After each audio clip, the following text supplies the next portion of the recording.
Hello, hello, hello to each and every one of you. I hope you're having an amazing, amazing day.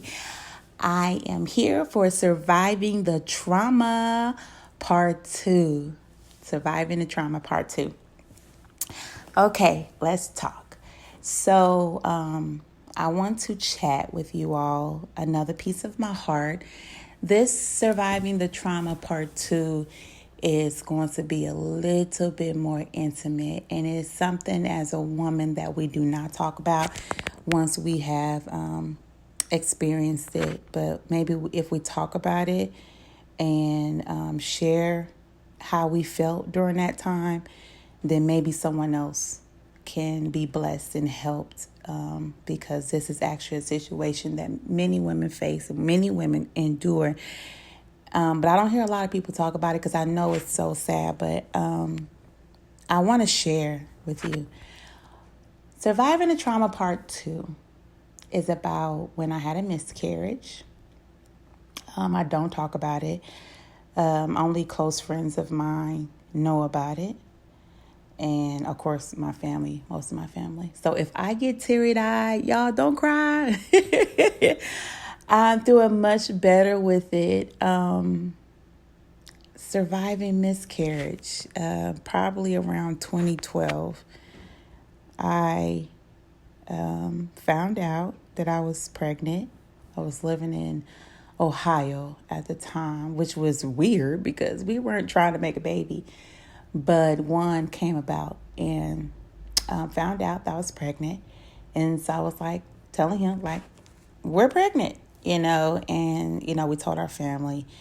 Now, at that time, the baby that I found out, it was a itty bitty seed. I wasn't several weeks. It was probably between the 6 to 8 weeks period, which is, that first trimester is when they tell you to be careful, don't do too much, be careful, due to miscarriages or losing your baby, you just have to be careful. I mean, what you eat, the littlest thing, so throughout that second pregnancy, I was kind of on edge a tad bit. I was already in a stressful environment at my home, but it was kind of because most of the time when we're women, we kind of get this scarcity about ourselves going through the first trimester because we just don't know.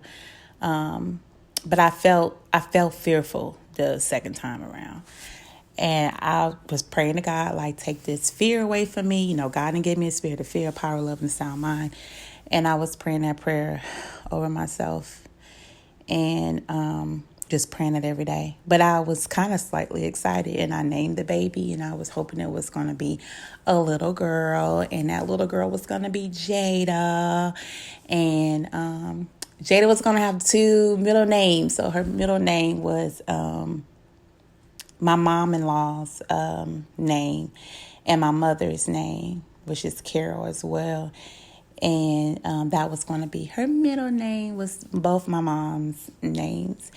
And I named her, y'all, and I was so excited about this baby. So one night, laying in the bed, and my firstborn son was in the bed with us, I felt these cramps. And I woke up, my husband at the time, and said, I'm feeling sick. I feel something in my body. And, he was kind of alarmed. We turned the bathroom light on just, so I can kind of get a little bit more ease about what's going on. It had to be between maybe 1 o'clock in the morning and 5 o'clock in the morning. I felt contractions. And and I got out of bed and I barely could walk. I felt wetness. So I got out of the bed, walked towards the bathroom, and by the time I got into the bathroom, I felt something come out, and I automatically started crying, and I was screaming, and my husband at the time woke up, and he came into the bathroom. And I just was like, I don't want to see it, because I already knew what was happening. So I was like, I don't want to see it. I don't want to see it. I was like, I just want to go to the hospital. I don't want to see anything. So he said, okay. So we got dressed. And when I got to the hospital, it kind of felt like it wasn't no better, because stuff was still releasing. And I just didn't understand. And after that situation and, recovering, and, my mother came down. Love you, Mom. She came down. She took care of me while, my husband at the time had to work. And I just remember crying and being so sad, because even though it was a baby we didn't expect, it was still like I named her, and I kind of, got attached to her. So I called her. But of course, we don't know if it was a boy or girl, but I called her. So, I don't think I eventually got past that trauma, but I always wanted a baby girl. And sometimes I would ask God, like, was that my baby girl? Because what I'm saying? Like, that I want a girl. So I'm like, Lord, is that the baby? So seeing baby girls, and I got god babies. They're beautiful. Like, I got goddaughters, amazing. Shireen's godbaby, my godbaby, and my friend Sydney, my godbaby Zuri. And I have little girls, nieces, and spoiled, but I just really wanted my own baby girl. And most of the people know me, I'm super girly and prissy and super girly, and I always wanted a little girl. Surviving that trauma was difficult.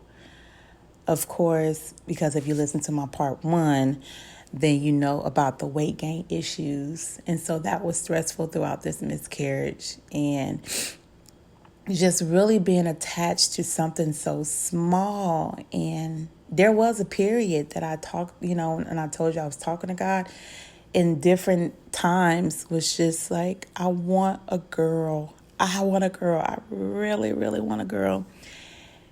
And over time, you heal. I remember seeing my sister, Felicia, my spiritual adopted sister, Felicia, and she had a conference.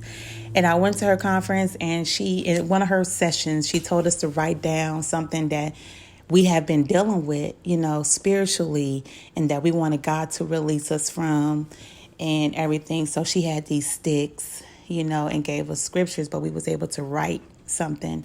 And I wrote down a miscarriage and how I wanted a baby girl. And after that session with her, I stayed back and I let everybody kind of transition to their next class. And I stayed in my sister's classroom. She came over and asked me what was wrong. So I just started crying. And she said, Joy, what's wrong? And I remember telling my sister, like, I really wanted that, because she knew. And I'm like, I really wanted that baby. I really, really wanted that baby. And look at me cry. And she just prayed, because she had to close the classroom because I was like screaming, and she just prayed and prayed and prayed so I can calm down. And I was like, I really, really wanted that baby. So that's when I realized, like, that might have been like 2 or 3 years after the miscarriage. I realized, okay, Joy, you got to heal. And everything like that. So that's surviving that trauma. It's been several years. Well, how old is my oldest? He's 9. It's probably been about 8 years since that miscarriage is concerned.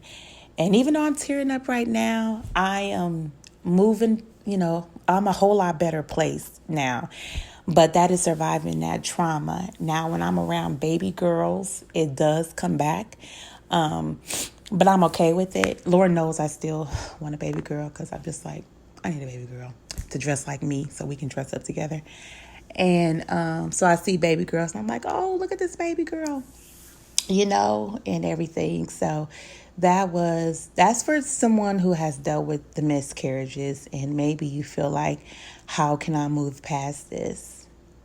Sis, through the grace of God, again, if you have not listened to my part 1, through the grace of God, God is the only one to comfort me in that loss and that death was God, was giving him the miscarriage, giving him how I felt, not holding those feelings in, but crying out to him for that child, for that baby, for that pregnancy. I had to develop that. And even today, if I get sad in my spirit, I talk to God about it. And even recently in my spiritual counseling, I've shared that in my counseling sessions recently. And my counselor brought me comfort even in that, and wanting that desire and everything. So it's through the grace of God, ladies, and keeping yourself connected. Even if you got to journal it, write it down. See, I'm recording my experience with that trauma. Whatever you do to sow to your spirit. And if you're feeling like I'm having issues with my pregnancies, give that to God too. My sister in Christ, another sister in Christ, had some issues with pregnancy, and we prayed over her womb at one of my conferences. And I know she's a praying woman of God, so I know she was giving that to God about having a child. And God did open up her womb eventually several years later, and she had a baby boy. So God is able. Actually, I know a couple of sisters where God opened up those wombs. But God is able to do exceedingly abundantly above all you could ever ask or think. You just have to continue to connect with God. Ask him to heal you. Ask him to prepare you for what's to come with pregnancy and wanting children and having children. There's nothing too impossible for God. And so continue to put yourself before him. And if you've dealt with that trauma, and even if you don't want children moving forward, still give that to God. Still pray before him and give him that. That is my suggestion. I wanted to share this trauma, surviving the trauma part 2, with just to encourage those women. Talk about it, give it to God, and then you move forward. Talk about it, give it to God, move forward, move out of it. So you can build yourself up for what's to come that God is going to do. Because after my miscarriage, I had my baby boy. So there is nothing too hard for God. And I don't know what God has for me in the future. And I just trust him for it. So if I ever feel those feelings arise and this is something for you, okay, God, I'm feeling this. So Lord, take it, lift this up from me. Help me to deal with what I'm dealing with these feelings. And see, we don't talk to God like that. We have to, you think you got this certain way to talk to God. You talk to God like he your friend. He's your Abba Father. He's heavenly. You can share those things with him. So I wanted to share this Surviving the Trauma Part 2 with you. I hope you have an amazing day and talk to God. Whatever your trauma is, whatever you're going through, whatever you went through that you need to talk to God about it. You need to get it out of your system. You need to be praying about it. You see little triggers. Yes, pray.